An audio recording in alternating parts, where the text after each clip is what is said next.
Now that Cowboys and Kisses is available at all the major retailers, I thought I'd do a reading so that you all could hear how Darlin's voice has been sounding in my head the entire time that I was writing this story and in all of the editing that I've done of it since.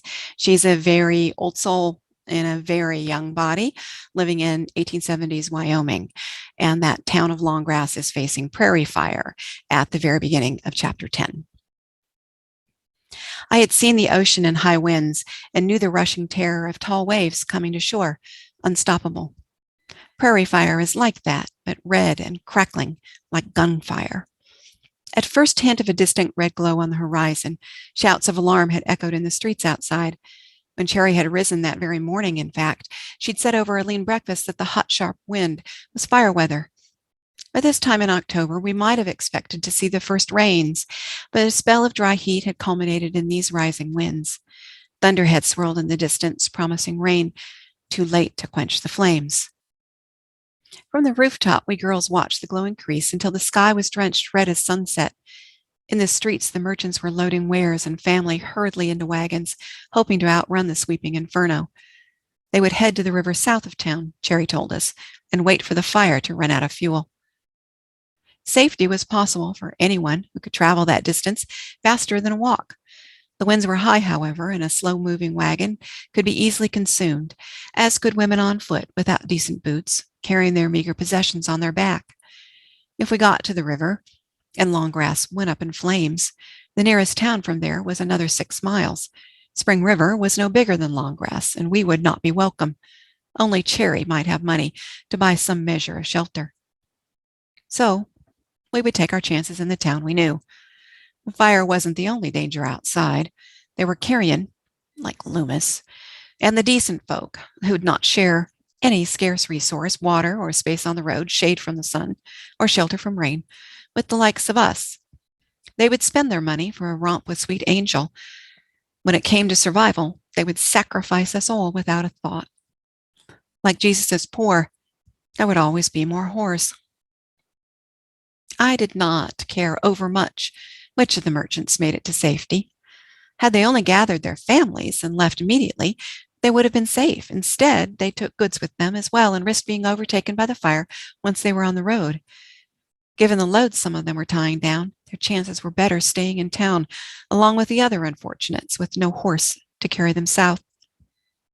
The cage of the prairie was just as it had always been, inescapable. That I had spent time with someone who thought I was a person did not change the facts. Connor had left weeks ago with, "Be seeing you, darling."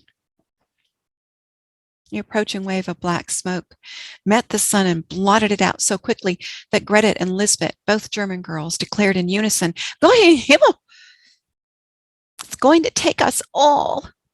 Angel wrung her hands whenever she wasn't wiping away tears of fear. "This town hasn't burned yet," I pointed out. "We had prairie fire 3 years ago and it passed us over. The cleared space around town is even wider than before." "I am so glad," Angel said earnestly, "that you are older and know so much." I wanted to tell her I wasn't born a few years earlier than her to act as her almanac. But in the ominous light of the impending disaster, Angel looked like the near child she was. I felt immensely older. The red glow at the base of the smoke seemed to take on solidity. I wasn't sure I was seeing the actual flames yet, but it wouldn't be long. I thought of Connor, wondered where under that huge sky she might be, hoped that no matter where she was, that she would spend a few moments of her day reflecting on the pages I'd given her to keep, that her darling was a memory she treasured, that she indeed could not look at her saddle and not think of me. If the fire did take the town and us with it, well, I could not help the fancy that I could rise from the fire, that if Longgrass rose again, so would I, somehow, and I would have choices in that life denied me in this one. Juliet found Romeo after Shakespeare looked away, I told myself. There could be a second start, just not in this place, not in this life. I knew how the church felt about such ideas. The church said we all had one chance to lead the perfect life, and if that failed, we burned for eternity. That meant, according to them, my fate was sealed for all time before I'd been fully grown. Red fire was plainly crackling in the distance now, and these thoughts seemed important, though I'm sure the preacher would think my time better spent praying for deliverance or preparing myself to meet the flames of hell a little earlier than expected. Conjured perhaps by my thoughts, an uncovered wagon rumbled onto the main street just beyond where we were perched like painted crows on the rooftop. The preacher and his kin were loaded closely together, along with what appeared to be pieces of the church altar.